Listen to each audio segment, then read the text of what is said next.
اعوذ باللہ من الشیطان الرجیم الحمدللہ وکفی الصلاۃ والسلام علیک محمد مصطفیٰ و عباد اللہ الصالحین اصطفیٰ.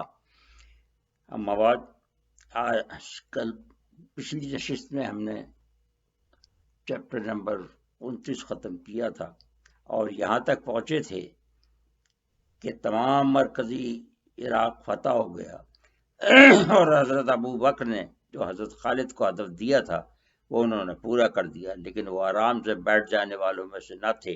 دریں اثنا حضرت خالد بن سعید حضرت ابو بکر رضی اللہ تعالیٰ عنہ کے پاس سے کچھ تجاویز مغربی عراق کے بارے میں لے کر پہنچے اور حضرت ابو بکر نے ان کو حضرت خالد کے پاس بھیج دیا. حضرت کو انہوں نے اپنی ثوابدید سے آگے بڑھنے کی اجازت پر محمول کیا، لہذا وہ حالات کا جائزہ لینے کے بعد انبار کی طرف متوجہ ہو گئے جو کہ شام اور فارس سے آنے والے کاروانوں کی شاہراہ پر واقع تھا اور ایک اہم تجارتی مرکز تھا. وہاں اجمیوں کا کمانڈر شیرزاد فوج کی ایک بڑی نفری کے ساتھ قیام پذیر تھا. اس نے دفاع کرنے کا فیصلہ کیا اور وہ قلعہ بند ہو گیا کیونکہ اس کو قلعے کے ناقابل تسخیر ہونے کا یقین تھا، اس لیے کہ اول تو وہ بہت بلندی پر تھا، دوسرے اس کے چاروں طرف خندق تھی. حضرت خالد فرات کے مغربی کنارے پہ چلتے ہوئے انبار کے بالکل قریب پہنچ کر دریا عبور کر گئے اور اس کے بعد قلعے کے سامنے جا کر نشیب میں قیام فرمایا. جب رومیوں نے دیکھا تو ان کے لیے ایک تفریح ہاتھ آ گئی اور وہ ٹھٹ کے ٹھٹ قلعے کی فصیل پر آ کر کھڑے ہو جاتے جو مجاہدین پر آوازیں کستے، یعنی ایک طرح سے منہ چلاتے کہ ہم تک پہنچ سکتے ہو تو پہنچ جاؤ. حضرت خالد رضی اللہ تعالیٰ عنہ نے ان کے اس استعداد سے بھی فائدہ اٹھانے کی کوشش کی اور ماہر تیر اندازوں کا ایک دستہ ان کی طاق میں بٹھا دیا.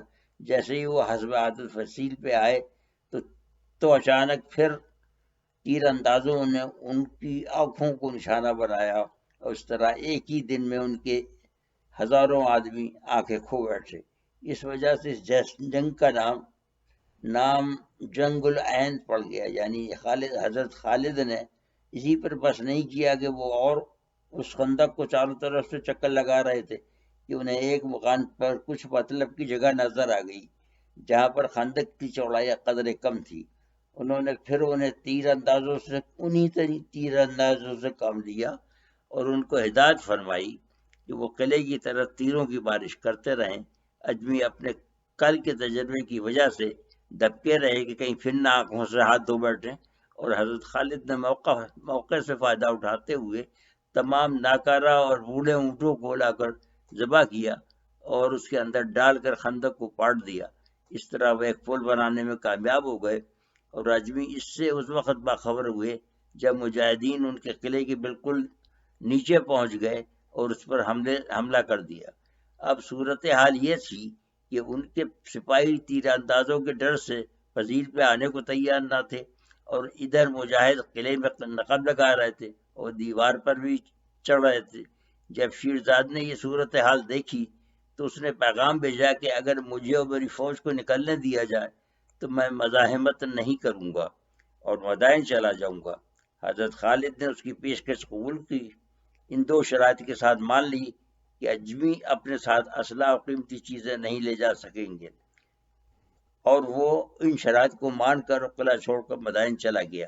جب وہاں پہنچا تو اسے عمران نے لعنت و ملامت کی تو اس نے قلعہ چھوڑنے کی وجہ یہ بتائی کہ چونکہ قلعے کی باقی آبادی عرب تھی لہذا ان کی وفاداریاں اپنے عرب بھائیوں کے ساتھ تھیں، لیکن حقیقت اس کے برعکس تھی.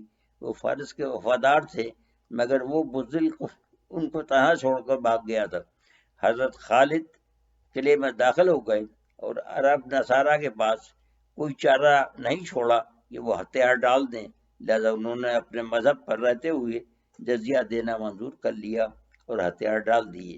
اس کے بعد حضرت خالد نے اطراف کے قبائل کی طرف توجہ دلائی اور جب وہ بھی سرجگو ہو گئے تو انہوں نے ایک دستہ زیر کمان زبرقان بن بدر وہاں چھوڑا اور خود قریبی شہر عین التمر کی طرف روانہ ہو گئے جو کہ اپنے قلعے کے چاروں طرف کھجوروں کے باغات کے لیے مشہور تھا. ان کے بیچ میں قلعہ ایسا لگتا تھا جیسے کہ پلکوں کے بیچ میں آنکھ، اس لیے اس کا نام عین التمر پڑ گیا تھا. اس کے بعد نصارہ قبیلہ نمر پر مشتمل تھی، جن کا سردار عقبہ بن ابی عقا تھا.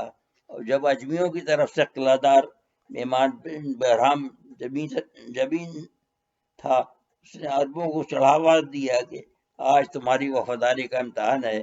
چونکہ یہ قبیلہ اور اس کا سردار دونوں ہی پکے اپنے مذہب پر قائم تھے، لہذا وہ اسلام سے اناج رکھتے تھے.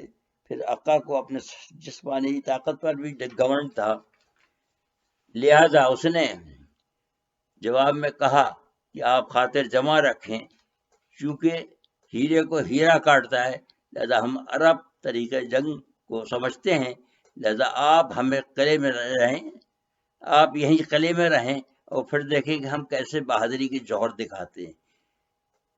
میں اکیلا ہی خالد کے لیے کافی ہوں. اس نے کہا اچھا جاؤ، ہم یہاں موجود رہیں گے اور تمہیں جب مدد کی ضرورت پڑی ہم فوراً پہنچ جائیں گے. اس طرح اجمی ایک مرتبہ پھر عربوں سے لڑنے میں کامیاب ہو گئے.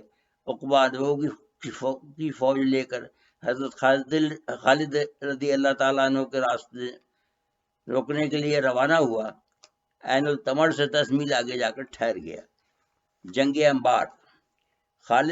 حضرت خالد رضی اللہ تعالیٰ عنہ کو جب خبر ہوئی تو انہوں نے ایک نئی جنگی حکمت عملی تیار فرما لی. جب دونوں کا آمنا سامنا ہوا تو ان کے دائنے بائیں والے دستے تو بڑی تیزی سے آگے بڑھے، مگر حضرت خالد نے اپنے زیر کمان مرکزی دستے کو ایسا ظاہر کیا کہ وہ بہت تھک چکا ہے اور نیم دلی سے آگے بڑھ رہا ہے. لہذا عقا نے اپنے مرکز کو تیزی سے بڑھنے کا حکم دیا تاکہ پڑاؤ ڈالنے سے پہلے جا لے. لیکن حضرت خالد رضی اللہ تعالیٰ عنہ نے اچانک ان پر پوری پھرتی سے حملہ کر دیا اور خود آگے بڑھ کر ان کے سردار عقا کو دبوچ کر گود میں اٹھا لیا. اس کے بعد عام جنگ شروع ہو گئی اور حضرت خالد کے میمنہ اور میسرہ نے بڑھ کر اس کے دستے کا باقی فوج سے رابطہ کاٹ دیا اور اس طرح دستہ چاروں طرف سے گھر گیا. اس کی فوج نے جب صورت حال یہ دیکھی تو ہمت چھوڑ دی اور اسلامی فوجوں نے اس کی ساتھیوں کو ٹکڑے ٹکڑے کر دیا. چونکہ اپنے سردار کی گرفتاری کے بعد نصارہ اپنے حوصلے کھو بیٹھے تھے، لہذا انہیں بھاگتے ہی بن پڑی. اور جب بھاگی ہوئی فوجیں عین التمر پہنچی تو دیکھا کہ قلعہ خالی پڑا ہے. اجمی فوج اپنے سردار مہراج امیر مدانی کی طرف بھاگ چکی ہے، جبکہ عقا کی پسماندہ فوج یہ سوچ کر قلعے کی طرف بھاگی تھی کہ اس کو اجمیوں کی طرف سے کمک مل جائے گی، مگر وہاں اجمیوں کی غداری اور احساس بےحسی ان کا منہ چڑھا رہی تھی. ادھر اسلامی فوج ان کے پیچھے تعاقب میں آ رہی تھی. انہوں نے اندر داخل ہو کر جلدی سے گیٹ بند کر لیے اور اسلامی فوج نے قلعے کا محاصرہ کر لیا. اس کے بعد اہل قلعہ کو مروب کرنے کے لیے حضرت خالد نے عقا اور اس کے ساتھی قیدیوں کی پریڈ قلعے کے سامنے کرائی تو اس سے محصورین کو اور بھی صدمہ پہنچا اور انہوں نے چند شرائط پہ قلعہ سرنڈر کرنے کی حضرت خالد رضی اللہ تعالیٰ عنہ کو پیشکش کر دی، جو کہ حضرت خالد رضی اللہ تعالیٰ نے یہ کہہ کر رد فرما دی کہ بغیر کسی شرط کے قلعہ اگر سرنڈر کرتے ہو تو کرو ورنہ نہیں. حتیٰ کہ وہ چند روز کے بعد قوت مدافعت کھو بیٹھے اور اپنے دین پر رہتے ہوئے جزیہ دینے پر انہوں نے قلعہ کو سرنڈر کر دیا. عقا اور اس کے کچھ ساتھیوں کے سر اڑا دیے گئے.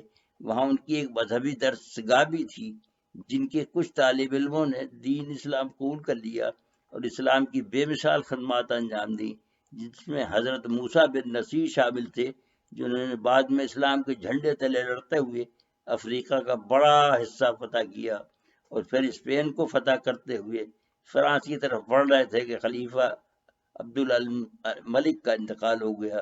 سلیمان بن ولید نے انہیں معزول کر دیا.